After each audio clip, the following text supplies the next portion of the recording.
Hola, muy bienvenidos a este especial de los 10.000 suscriptores. Hemos superado los 10.000 suscriptores la semana pasada, ya vamos en algo más de 10.300 suscriptores que están interesados en pensar y avanzar sus propias reflexiones a partir de la profundización que hago en mi columna semanal. Y dado que hoy día es especial, vamos a dedicarnos a un tema que es extremadamente complejo y podemos agradecer a Sergio Mico su sacrificio el día sábado cuando dio una entrevista al diario El Mercurio. Ya voy a explicar por qué agradecer su sacrificio, porque nos permite abordar el tema de los derechos humanos, que no cabe la menor duda, es uno de los asuntos más difíciles, más complejos, que más tensionan a las sociedades hoy en día. Y sobre lo cual entonces ahora, a propósito de la entrevista de Sergio Mico, director del Instituto de Derechos Humanos, podemos traer a desmenuzar en esta columna de hoy. Así es que lo primero que nosotros tenemos que ver es, bueno, algunas de las afirmaciones que generaron tanto escozor en el mundo de la izquierda, Frente Amplio, la propia gente del Instituto de Derechos Humanos que Sergio Mico dirige, también rasgó vestiduras, ¿no es cierto? Porque él dijo que no había derechos sin deberes. Él en ningún caso quiso decir de que no había un reconocimiento de su parte de que los derechos humanos son inalienables, ¿cierto? Hay una lectura muy negativa de la forma en que él trató de avanzar una concepción de los derechos humanos que tenga posibilidad de realizarse efectivamente y que no quede en una entelequia abstracta conceptual en que nosotros decimos, sí, mira, le reconocemos el derecho a la vida, a la libertad, a la propiedad, esto, lo otro, y al mismo tiempo hay una violación sistemática, como sucedió de esos derechos del 18 de octubre en adelante en nuestro país, a lo largo y ancho, y como sucede en la Araucanía de forma permanente desde hace ya más de una década, ¿cierto? Entonces no sacamos nada con decir, sí, mira, yo te reconozco que tú eres un ser humano, que tienes derecho a la vida, a tu propiedad, a trabajar, etcétera. Si al mismo tiempo solamente voy a decir que quien puede violar esos derechos es el Estado.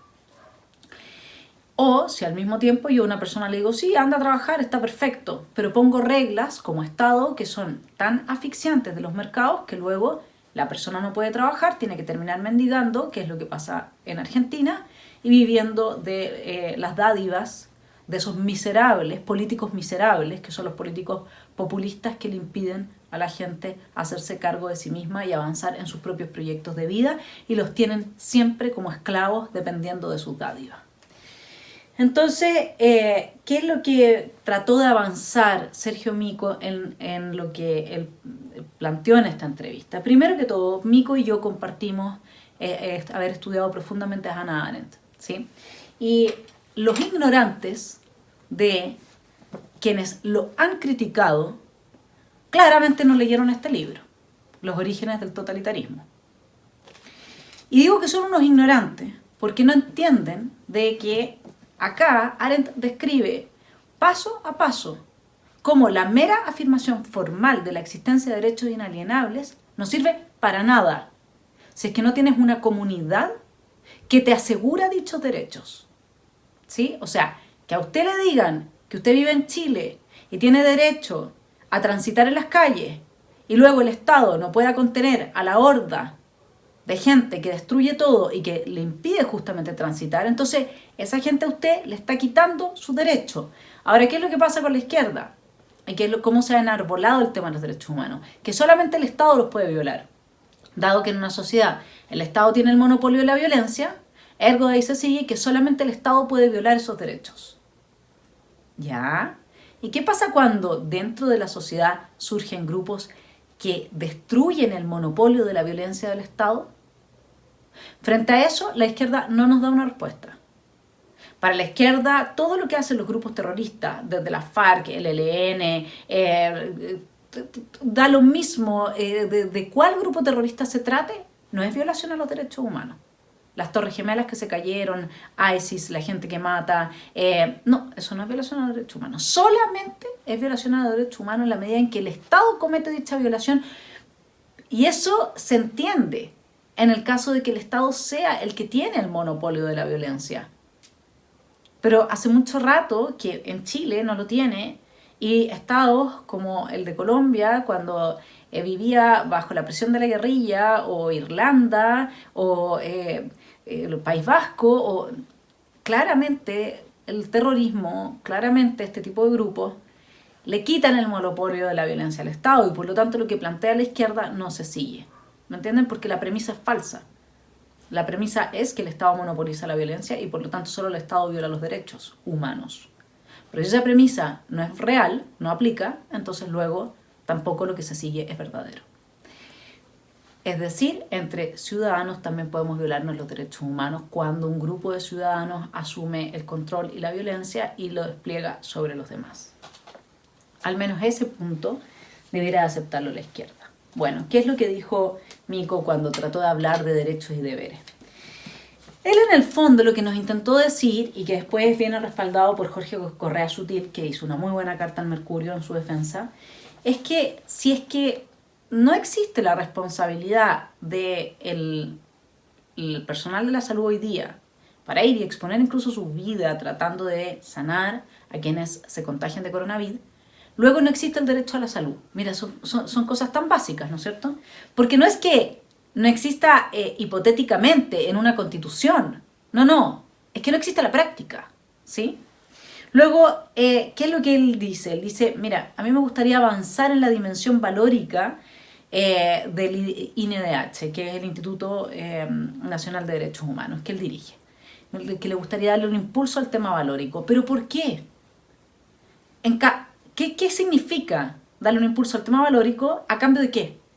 De que hoy día es un instrumento claramente político y que no está haciendo el trabajo que, al menos en esta entrevista, uno ve a un Sergio Mico que sí está preocupado de que efectivamente vivamos en un país, en una comunidad amplia, donde se respeten y se garanticen esos derechos humanos, ¿sí? Entonces, él dice que hay una concepción muy individualista de los derechos, vamos a entrar en esto también, y que es estrictamente fundamental en este momento entender que hay una tremenda contradicción entre la afirmación de la exigencia de ciertos derechos y que no se responda con los deberes que hacen posible el cumplimiento de dichos derechos. Entonces, de ahí él habla un poco sobre cómo está viviendo la juventud todo este proceso, y menciona a Hannah Arendt y dice, bueno, sienten el deber de participar, y de ahí experimentan lo que Hannah Arendt, dice él, denominaba la felicidad pública. Y ahí me gustaría parar un segundo. La participación en la esfera pública, desde Hannah Arendt, no es la de personas que han sido ideologizadas, que repiten un pensamiento ajeno, una ideología ajena, y luego entran en grupos colectivos a la esfera pública a gritar sus consignas dogmáticas. El ciudadano de Hannah Arendt no repite lo que el otro dice, tiene su propio pensamiento, atiende a sus propias curiosidades y manifiesta en su juicio político en parte la propia experiencia, la situación de cada quien en esta comunidad. No, eso no lo vemos nosotros en los jóvenes hoy día. Los jóvenes repiten todos exactamente el mismo discurso. Acá no hay lo que se llama la felicidad pública de Hannah Arendt. Es imposible, porque ellos no se experimentan a sí mismos como individuos capaces de pensar por sí mismos. Ellos simplemente están repitiendo. O vayan a ver La feminista, el violador eres tú, todas con la escuela a caballo. Todo lo uniforman, todo lo colectivizan. En Hannah Arendt no existe el colectivo. Cada ser humano ancla su dignidad en el hecho en que es único e irrepetible, y eso se manifiesta en su juicio político. Y desde esa posición es que entra en la esfera pública y experimenta la felicidad, ¿sí? Así que ahí creo que mi amigo Mico se anduvo equivocando en su lectura de Arendt. Quisiera leerles un poco cuando él está hablando de la aplastante hegemonía cultural que estarían experimentando los jóvenes respecto del neoliberalismo. Porque él dice, hay una contradicción muy grande entre irse en contra de la propiedad privada y tener una exacerbación del deseo del consumo tan fuerte como lo tienen los jóvenes hoy día. Bueno, eso también da para largo porque Hannah Arendt también se hace cargo, no en este libro, sino que en La condición humana, de cómo vive el hombre masa, ¿no? Y estos son niños masa, sin pensamiento propio de nada, y luego cómo descargan toda su energía en este laborar y consumir y tratan de, en el fondo, la felicidad de este humano, que es animal laborante, animal laborans lo llama ella, consiste en tener el mayor poder adquisitivo posible para poder consumir al mínimo esfuerzo. Y por eso es que cargan con los derechos sociales a la esfera pública. Bueno, la aplastante hegemonía cultural, dice Miko. Él se le pregunta, en medio de la pandemia, ¿ha visto a jóvenes comprometidos masivamente por ir en ayuda de los más vulnerables, pensando en la tradicional idea de que la juventud se siente inmortal? Y él responde, la verdad que no. Por el contrario, he observado una gran disciplina al respetar las cuarentenas, cosa que me alegra, pero lo sabemos bien después del 18 de octubre y el inicio de la pandemia. ¿Quién se atrevería a hacer predicciones? Yo no. Jamás hubiese imaginado que de decretado un toque de queda, miles de jóvenes bailaran en una plaza o se tomaran selfies ante una tanqueta militar custodiada por otro joven, este con cara asustada, vestido de uniforme. O sea, el miedo lo tenía el que tenía puesto el uniforme. De ahí pregunta, ¿qué piensa hacer respecto del INDH? Y responde, extender aún más en nuestros cursos, escritos y campañas lo que se señala en la Declaración Universal de Derechos Humanos, la cita. Toda persona tiene deberes respecto a la comunidad, puesto que solo en ella puede desarrollar libre y plenamente su personalidad. No les explico lo que esto ha sido, él se sacrificó defendiendo esto. Yo creo que pocas veces he visto a una persona levantar un principio tan radicalmente opuesto al discurso políticamente correcto, ocupando una posición tan delicada como la que ocupa Sergio Mico y sabiendo lo que iba a pasar, porque él conoce muy bien a su sector. El sacrificio de Sergio Mico nos muestra cómo operan los colectivos de izquierda. Usted no puede pensar diferente. Quizás aquí muchos de los que me están escuchando no piensan conmigo que Mico sea una persona a la que valga la pena destinarle tanto tiempo. Yo estoy usando su caso para mostrar un par de cosas. Uno, tratar de desmenuzar este tema de los derechos humanos que es tan complejo. Dos, mostrar cómo los colectivos de izquierda desprecian a las personas que los componen. Toda esa gente se desprecia entre sí. Si tuvieran un mínimo aprecio, hubieran intentado, como dice Daniel Mansuy hoy día en su columna del Mercurio, leerlo de buena fe. Tratar de comprender a dónde va. Este no es un hombre ignorante. Pero no hay buena fe. En los colectivos de izquierda, lo único que se espera de sus miembros es que repitan como ovejas el dogma que alguien está avanzando, usando como medio para sus fines políticos a esta gente. Entonces, los consejeros del INDH, la Asociación de Funcionarios y Funcionarias del Instituto de Derechos Humanos, la presidenta de los comunes, Javiera Toro, todos, pero rasgando vestiduras, quemando a Mico en una hoguera. Dice la presidenta de los comunes, Javiera Toro, que Mico los dejó desamparados frente a un gobierno que ha violado masivamente los derechos humanos. ¿Para qué hablar de Carmen Hertz? Que por supuesto que tenía que meterse. Dice que Mico protege a los agentes del Estado. También Hugo Gutiérrez lo acusó de servilismo al poder establecido.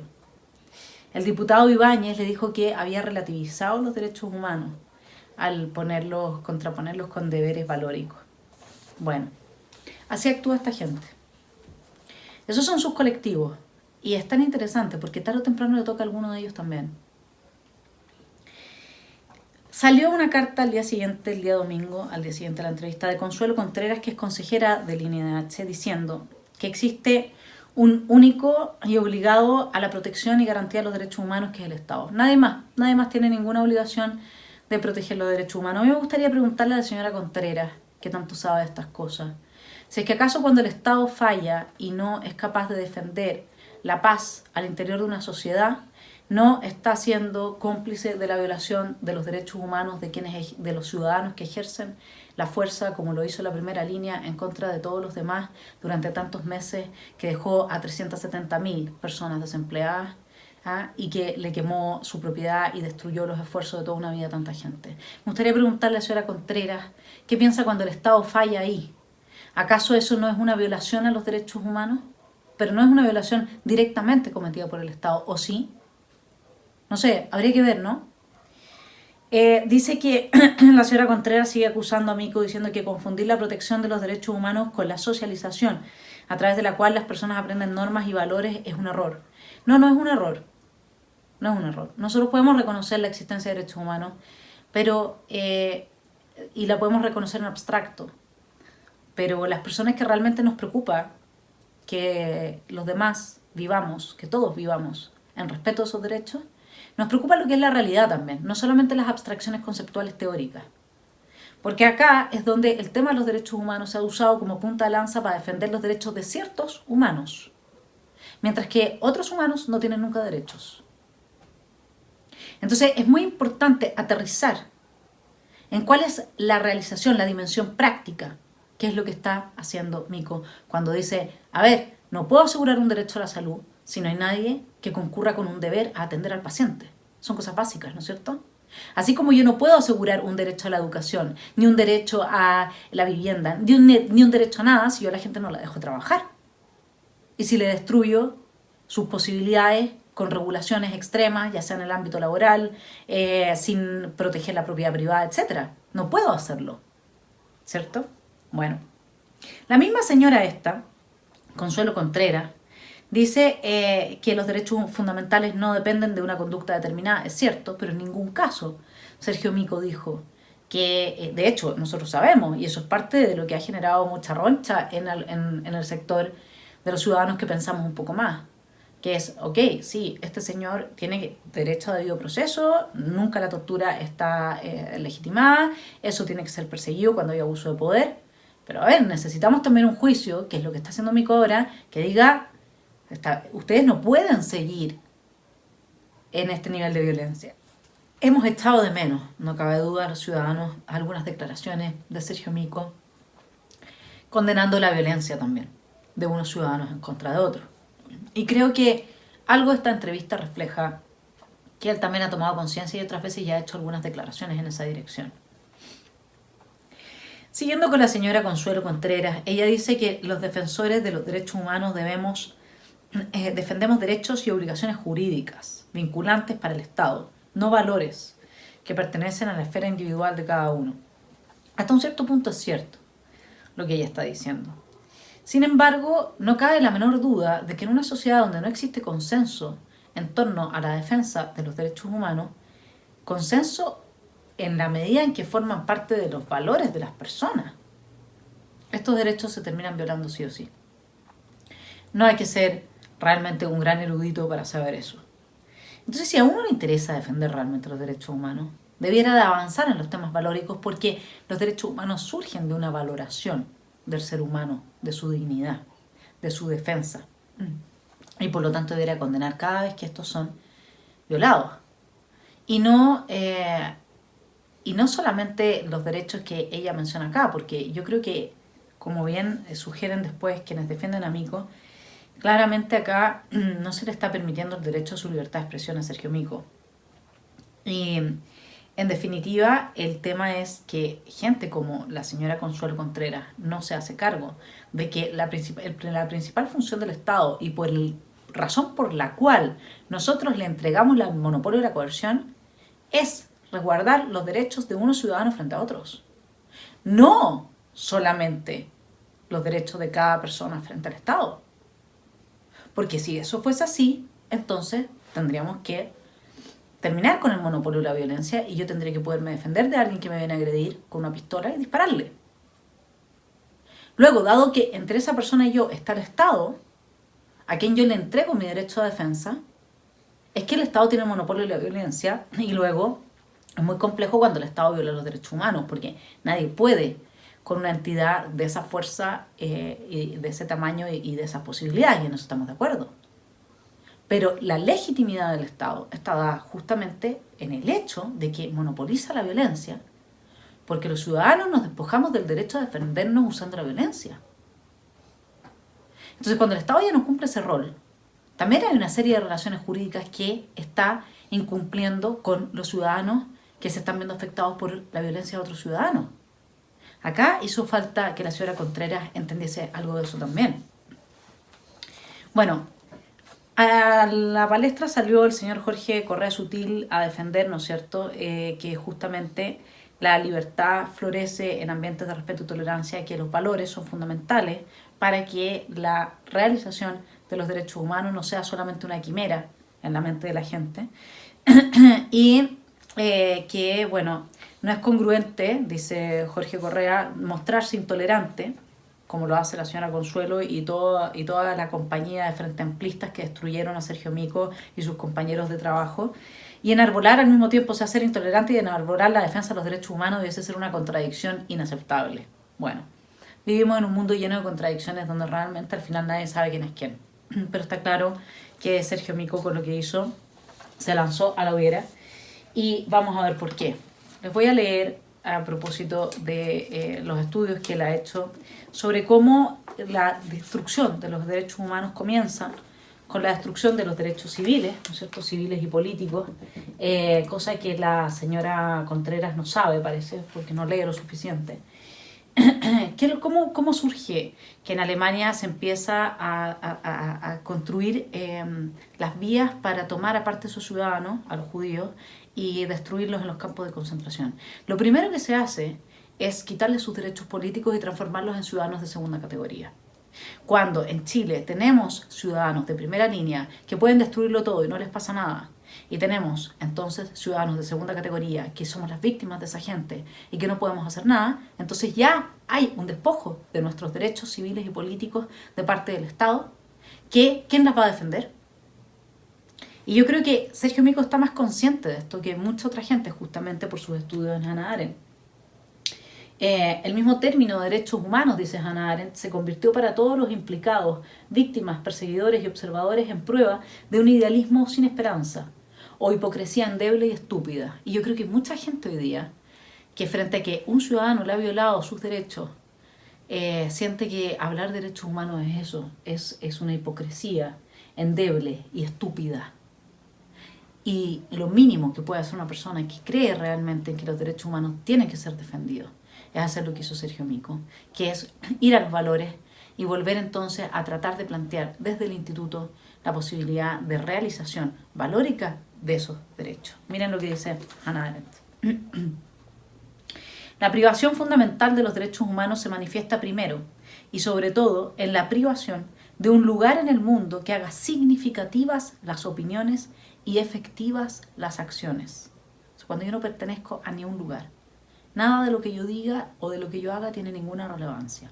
Me priva de mi lugar en el mundo, me priva de mi país, me priva de mi país que funcionaba, que íbamos avanzando hacia el desarrollo, me privas de la posibilidad de ir hoy día al centro y de juntarme con mis amigos, me privas, no por lo del coronavirus, evidentemente estoy hablando del tema de la violencia, ¿no es cierto? Me privas de todo eso y me privas de mi lugar en el mundo. Todo lo que yo opine o todo lo que yo haga es irrelevante. Algo mucho más fundamental que la libertad y la justicia, que son derechos ciudadanos, se halla en juego cuando la pertenencia a la comunidad en la que uno ha nacido ya no es algo que se da por hecho y la no pertenencia deja de ser una cuestión voluntaria, o cuando uno es colocado en una situación en la que, a menos que cometa un delito, el trato que reciba de los otros no depende de lo que haga o de lo que no haga. O sea, aquí daba lo mismo, si uno hiciera lo que hiciera, lo iban a parar, lo iban a sacar a bailar a la calle, lo iban a humillar, no importaba lo buena persona que hubiese sido, si es que aparecía en el lugar indicado y parecía carabinero, ¿no es cierto?, le iban a sacar la mugre, aunque no fuera carabinero, se le tiraban las hordas encima. Esto es lo que estamos viendo. O sea, ¿cómo no va a reaccionar Sergio Mico? Lo entiendo perfectamente. Voy a volver a leerles esa frase. Dice: cuando uno es colocado en una situación en la que, a menos que cometa un delito, el trato que reciba de los otros no depende de lo que haga o de lo que no haga. Este estado extremo y nada más es la situación de las personas privadas de derechos humanos.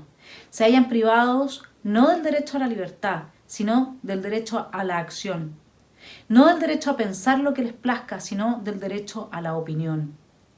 Los privilegios en algunos casos, las injusticias en la mayoría, los acontecimientos favorables y desfavorables les sobrevienen como accidentes y sin ninguna relación con lo que hagan, hicieran o puedan hacer. ¿Qué es lo que pasa? Efectivamente, ¿qué derecho a opinión tienen las personas que viven en la zona cero, en la zona de sacrificio, en la zona que ha sido violentada permanentemente desde octubre en adelante? Una cosa es que no se les prive el derecho a la expresión, pero su opinión no ha tenido absolutamente ningún lugar en la vida común. Entonces, ¿de qué te sirve la expresión? Esto es como cuando los jóvenes ya al fin tienen su derecho a la educación gratuita y después van a la sala y no abren un libro. ¿De qué les sirve ese derecho a la educación gratuita si no van a estudiar? Y no hay una responsabilidad ahí respecto de los fondos públicos que se les están destinando. Bueno, quisiera terminar con el análisis de la columna de Mansuy, quien atrapa muy bien, como es un hombre inteligente, atrapa muy bien a la izquierda en su discurso individualista. Él habla de individualista en la medida en que no se hace cargo. Los deberes son para con los demás, dice Mansuy. Los derechos son míos, individuales. Luego, si yo solamente tengo un discurso de derechos y no de deberes, entonces, dice, ahí puede hallarse el motivo de que la izquierda esté tan perdida, porque tú no puedes tener un proyecto de vida común, colectivo, como les gusta usar, colectivo es que te colectivicen, colectivo es que tú no puedes pensar por ti mismo. Ya debiéramos de empezar a usar los términos que corresponden. Una cosa es que uno viva en una comunidad, que uno viva en un estado-nación, que uno tenga un grupo, y otra cosa es que uno esté en un colectivo. En el colectivo uno toma a cualquier miembro del colectivo y lo entrevista y le va a dar la misma respuesta.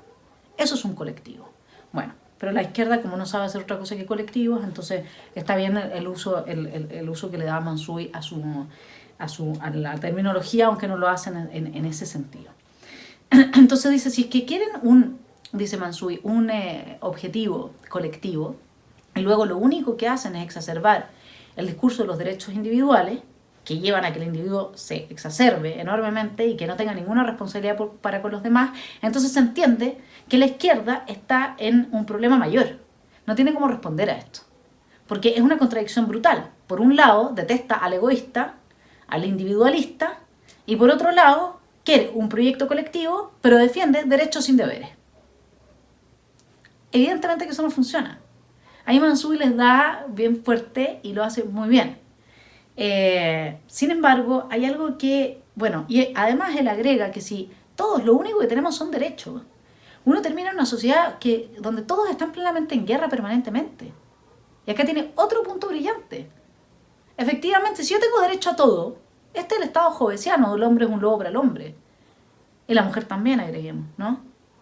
Porque si tengo derecho a todo, luego ¿cuál es mi límite? Y ahí es donde justamente no hay moral, no hay valores, no hay nada.